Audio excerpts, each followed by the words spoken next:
Hi, this is Tim of the 1916 Company. Welcome and thanks for logging on. If you love this watch, email me, Team Mosso at the1916company.com for purchase pricing and availability questions concerning this watch. And this watch is part of a model line made from 2011 to 2014. It's the original 42mm aluminum line sport Centigraphe Sport from FP Journe. The first two Journe sports watches were the Octosport and the Centigraphe Sport. They were made in aluminum from 2011 to 2014. After that, the 42mm case size continued from 2014 until 2018 when it was replaced by the 44. The aluminums came first, then the titaniums, then the titanium 44s, but Journe never went back to aluminum for sports watch cases, and 188 examples of the aluminum Centigraphe Sport were made, so this is a very uncommon watch. Very collectible. This one includes the factory bracelet as well, which makes it scarcer still. The timepiece, 42 millimeters in diameter, is 11.3 millimeters thick, and then 48.6 from end link to end link across the wrist. It's a very light watch. I measure it 56.91 grams, but that is with every link in the bracelet. Size it down at all, and now you're going to be even lower than that. It is a freakishly light watch, and FP Journe was very serious about aluminum when these were made. Clasp, bracelet, case, dial, even the movement itself, all made out of aluminum. We'll throw it on my wrist, which is 16 centimeters in circumference. It wears nicely. These earlier 42 millimeter watches, whether aluminum here or the later titanium, wear beautifully on a wrist as small as 14 centimeters circumference. They are flat enough to fit underneath cuffs, so no issues there. Look how far inboard to the edge of my wrist the case is. So you can wear this on a much smaller wrist than my 16 centimeter circumference wrist here. The watch has a bracelet that is integrated, and that's one of the elements that immediately set the line sport apart from, for example, the Centigraphe Souverain. We have a unique case. We have a bracelet that's integrated with it. You can see everything is a matte finish, and we have rubber bumpers on this earlier version.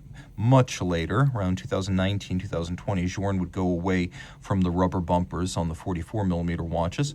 And you can see here that the rubber's in very good shape in every regard. These actually hold up quite well, and I find they also do their job of protecting the finish.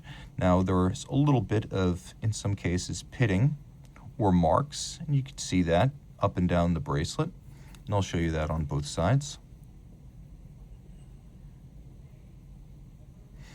But the physical integrity is excellent. You can see that removable links are fixed by screws. We have a double folding clasp with spring-loaded steel pin snaps, and then there is a little micro adjust built into the clasp body, a little bit like Rolex Easy Link.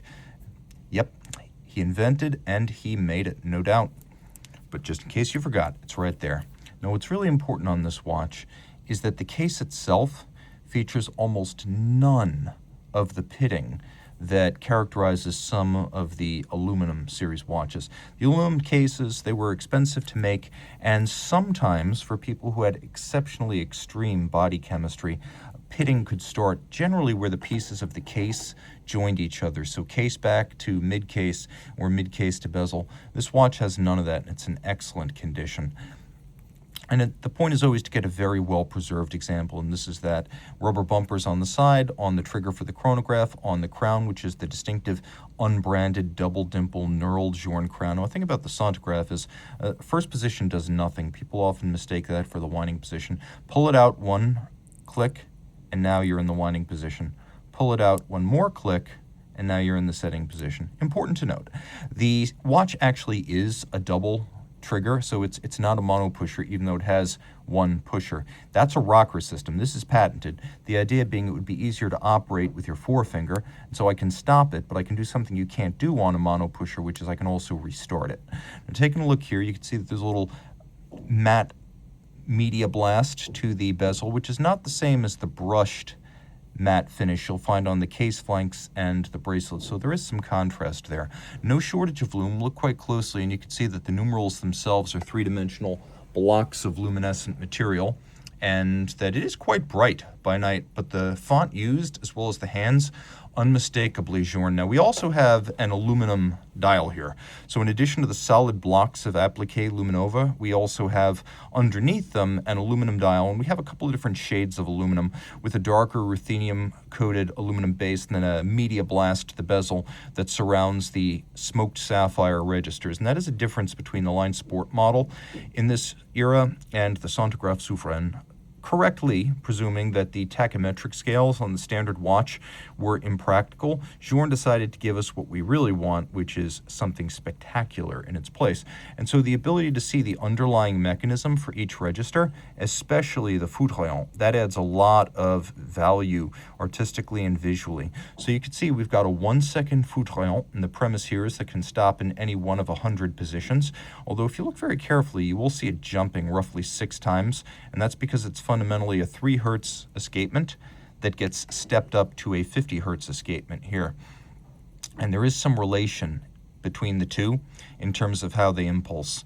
Here we have a 20-second dial, and then here we have a 10-minute dial. So this is 10 minutes, 20 seconds, 1 second divided ostensibly into 100 pieces, hence Centigraphe.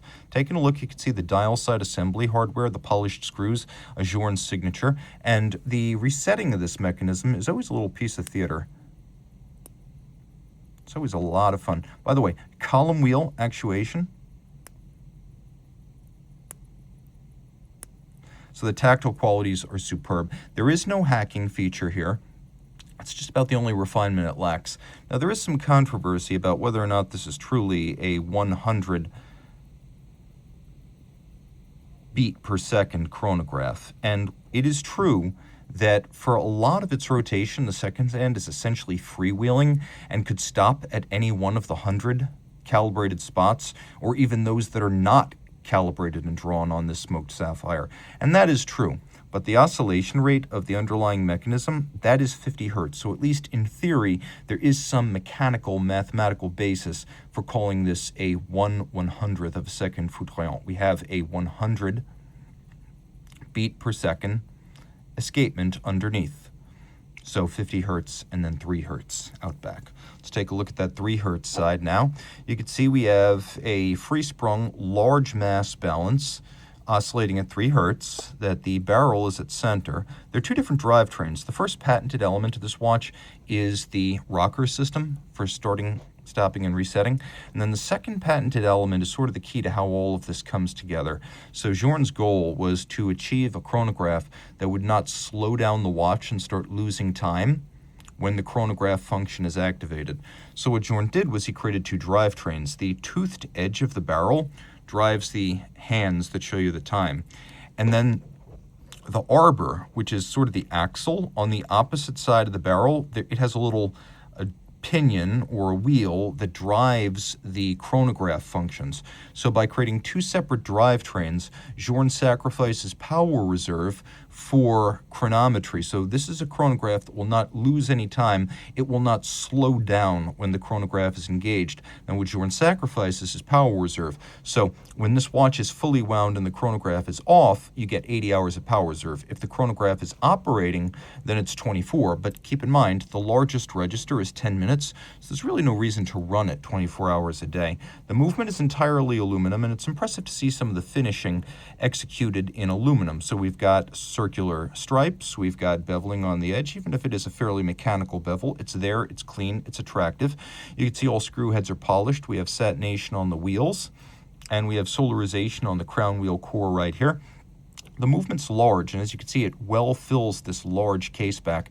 It is the 1506, so 15 French lean specifically is the size. Multiply that by about 2.25, and you get the diameter of the movement in millimeters. 06 is the year Journe started work on the movement, and of course, about a year after its launch, the Centigraphe Souverain, the dress watch version of this, won the GPHG Aiguille d'Or, which is effectively Best Picture at the Oscars of watchmaking, and that movement is in this watch.